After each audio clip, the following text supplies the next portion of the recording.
Mahigpit na ipinagbabawal ni bagong PNP Chief Romel Marbil ang paggamit ng cellphone ng mga pulis habang naka-duty. Ayon kay Marbil, pwede lang mag-cellphone ng mga pulis kung may kinalaman ito sa kanilang tungkulin.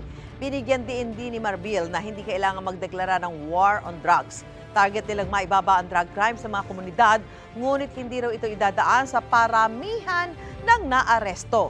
Hindi rin magbabala sa si Marbil ang mga tauhan sa PNP para daw hindi maging unstable ang mga police unit. Ayaw rin ang bagong PNP chief sa one-strike policy o yung pagsibak agad sa mga pulis sa isang pagkakamali lang.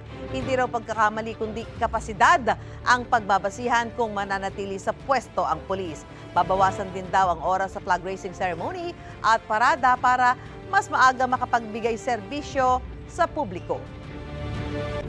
Mga kapuso, para una ka sa mga balita, mag-subscribe sa GMA Integrated News sa YouTube. Sa mga kapuso abroad, subaybayan niyo po kami sa GMA Pinoy TV at sa www.gmanews.tv.